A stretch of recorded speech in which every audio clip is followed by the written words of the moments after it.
yang Kang Sandi dikasih ke Teh Keisha yang berargumen, nanti Kang Sandi yang menanggapi, paham nggak?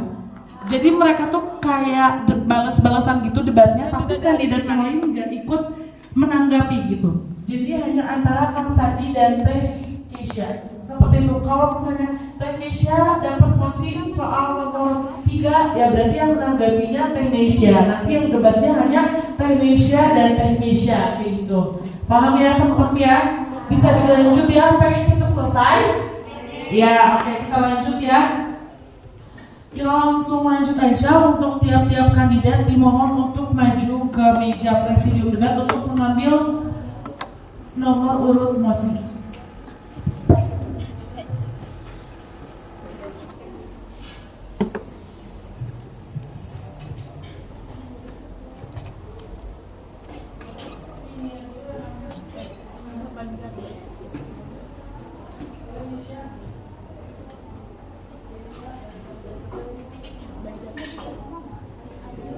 Ya, hitungan 1, 2, 3, silakan buka. Winia boleh dilihatin ke operasi.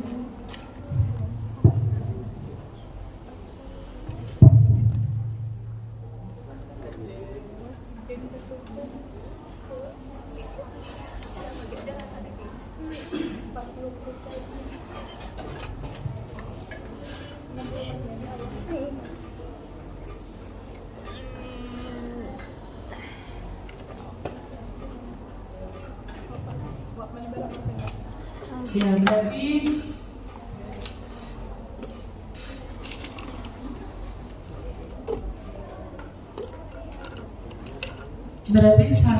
boleh silakan kembali lagi ke tempat duduknya dulu.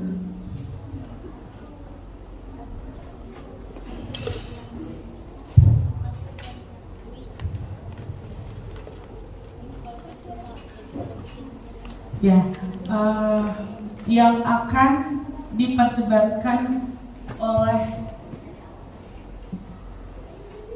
Kang Sandi dan Teh Keisha itu mengenai banyaknya melakukan presentasi di kurikulum Merdeka. Banyaknya melakukan presentasi di kurikulum Merdeka. Nanti ditanggapi oleh Teh Keisha yang nanggapin dan Kang Sandi menanggapi apa yang udah ditanggapi oleh Teh Keisha. Sudah paham ya prosedurnya? Waktu kalian berdebat itu selama 10 menit, maksimal 10 menit, kurang dari 10 menit boleh. Minimalnya maksimalnya 10 menit. Silahkan gunakan waktu 10 menit sebaik mungkin.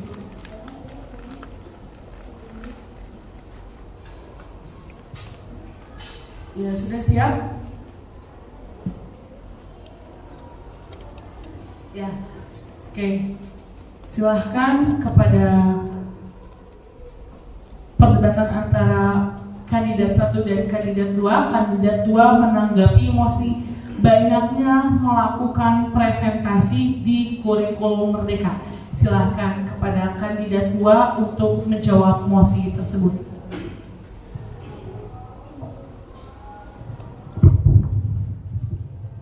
Pendapat saya, kurikulum Merdeka tentang presentasi. Kurikulum Merdeka tentang presentasi memberikan ruang bagi guru untuk memberikan penilaian kepada siswa-siswi melalui presentasi. Penilaian ini dilakukan dalam bentuk proyek, presentasi, tugas praktis, dan ujian.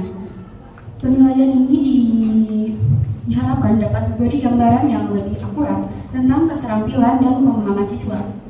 Kurikulum Merdeka tentang presentasi ini juga menerapkan pembelajaran berdiferensi untuk memenuhi kebutuhan belajar siswa. Gaya belajar siswa yang berbeda-beda diharapkan dapat membuat setiap siswa mencapai tujuan pembelajaran yang telah ditentukan. Dalam pembelajaran presentasi juga, siswa-siswi juga diberikan kesempatan untuk mengembangkan kreativitas mereka melalui kegiatan yang lebih bervariasi dan menantang. Tapi menurut saya juga, terlalu banyaknya kegiatan presentasi ataupun kelompok itu dapat membebani membebani siswa-siswi jika terlalu banyak proyek presentasi. Karena kan di sini juga kita tidak hanya 1-2 yang memiliki mata pelajaran, yaitu banyak. Tapi jika terlalu banyaknya presentasi yang diberikan oleh guru kepada siswa, itu akan dapat membebani para siswa-siswi jika tugasnya terlalu banyak. Jadi apa sebaiknya setiap guru itu memiliki kesempatan memberikan presentasi. Cukup sekian pendapat saya. Terima kasih.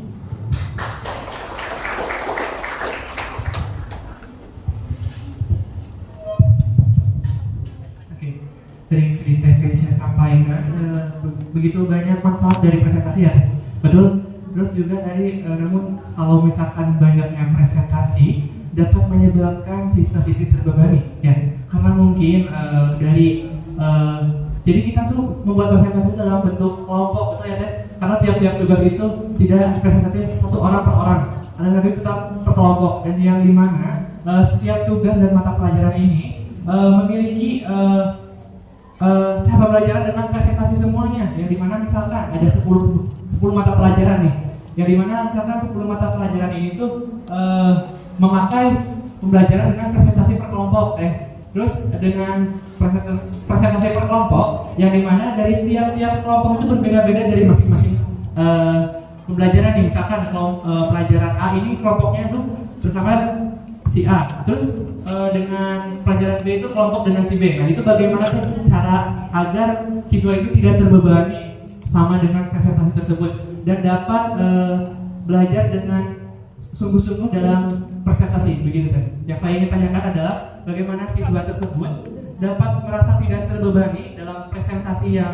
mungkin tadi saya sampaikan agar tidak mengganggu pembelajaran presentasi bagi mereka. Terima kasih.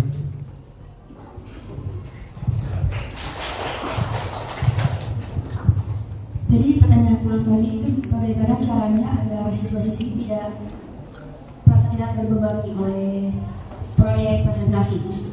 Menurut saya siswa-siswi itu dapat berpendapat kepada guru ataupun selaku yang memberikan tugas presentasi agar misalnya guru IPAS memberikan tugas presentasi, guru sejarah juga presentasi ini, kita dapat memberikan pendapat kita. Ibu boleh tidak meminta jangka waktu yang lebih panjang dan juga mengatur waktu dengan benar. Misalnya hari Senin itu mengajarkan tugas presentasi IPAS, hari Selasa itu sejarah, bahasa Inggris dan seterusnya. Jadi kita juga sebagai murid bisa berpendapat atau memberikan usulan kepada guru untuk meminta jangka waktu panjang agar dapat mengerjakan presentasi tersebut dengan baik. Terima kasih. Oke, mungkin jawabannya meminta dalam waktu jangka panjang, betul ya? Mungkin kalau misalkan siswa tersebut bisa mengatur waktu dengan baik, mungkin itu akan terlaksana dengan tertib atau dengan lancar. Tapi ada beberapa siswa yang mungkin tidak bisa mengatur waktunya antara main dengan belajar kita. Nah, bagaimana apakah cara tersebut dapat berkondusif bagi siswa yang tidak bisa mengatur waktu, atau mungkin malah berdampak sebaliknya, malahan siswa itu malah mengabaikan tugas tersebut dan tidak mengerjakan dan tidak ikut bekerja sama dengan kelompoknya tersebut, begitu kan? Bagaimana tindakan teteh agar siswa yang mungkin tidak bisa mengatur waktu ini dapat bisa mengatur waktu dalam dunia belajar dan dunia bermain, begitu kan? Terima kasih. Izin menjawab. Jadi pertanyaan gimana cara siswa yang tidak bisa mengatur waktunya agar bisa mengatur waktunya dengan baik? Kan presentasi tersebut dilakukan secara berkelompok. Sebagai teman sekelompoknya yang dapat memberikan waktu atau mengatur waktu dengan benar, sebaiknya mengingatkan temannya yang tidak bisa mengatur waktu, mengingatkan kalau ada tugas ini kita harus mengerjakan bareng-bareng, dan saling memberikan motivasi agar tugas presentasi tersebut dilaksanakan dengan baik. Dan juga mungkin sebagian ketua kelas juga dapat memberikan waktu kita membagi-bagi tugas presentasi ini. Kelompok kalian hari ini Senin ini ya, hari Selasa ini ya. Nah begitu. Dan juga kita sebagai temannya saling membantu dan juga memberitahu siswa tersebut. Terima kasih. Interupsi. Izin menyanggah dulu ya, mungkin ini topiknya balik lagi banyaknya melakukan presentasi di kurikulum Merdeka. Jadi presentasi di kurikulum merdeka ini efektif atau tidak? Ya, bukan lebih banyak bicara tentang waktunya. Ya, yang menjadi mosinya itu apakah presentasi di kurikulum merdeka ini akan jadi pembelajaran yang efektif atau justru pembelajaran yang tidak efektif? Dipahami ya, masih ada waktu selama 4 menit berarti. Boleh silakan kalau ada yang mau ditambahkan. 4 menit dimulai dari sekarang. Ya mungkin dari yang tadi Anda sampaikan ya, dan dari tadi yang berhubungan dengan masih banyaknya presentasi di kurikulum merdeka ini, mungkin dari yang pembagian kelompok ya dari tiap-tiap KM mungkin itu tidak akan kondusif, karena mungkin ada beberapa siswa yang mungkin dikucilkan atau tidak dilihat dari kelas-kelas nih. Misalkan kita membuat kelompok dengan itu saja, akan tapi orang yang ketertinggalan ini akan merasa tertekan dan tidak punya teman. Nah, kalau menurut saya tadi kan kita udah bilang ya, itu sangat kondusif. Nah, kalau menurut saya itu walaupun emang di sisi lain kondusif, di sisi lain juga bakalan tetap ada sisi lainnya gitu, yang mungkin akan menyudutkan siswa dalam terbebani yang tadi yang seperti kita sampaikan, dan juga ada siswa yang mungkin terpojokkan karena tidak mempunyai kelompok atau bisa dibilang bahan sisa gitu dari kelompok itu yang tidak diambil oleh teman-temannya. Yang mungkin menurut pendapat saya mungkin dengan metode presentasi dengan kurikulum merdeka ini cukup efektif ya mungkin, tapi dengan catatan ditambahkan dengan metode dengan pengajaran lainnya seperti pengajaran biasa seperti itu tadi. Itu aja mukbangnya aja.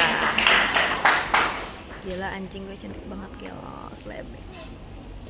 Ya, izin menambahkan yang tadi Slebe gue cantik banget aja. mendapatkan sesuatu tidak yang di pojok itu ya. Alangkah baiknya saat pembagian bersama kelompok, Anwar. kita melakukan sesi pengacakan nama gitu, diacak namanya sesuai absen. Absen 1 sama absen 5 ataupun seterusnya. Intinya dilakukan secara bebas itu diacak. Jadi tidak siswa yang memilih kelompok tersebut, melainkan diatur oleh mungkin guru ataupun atas kerjasama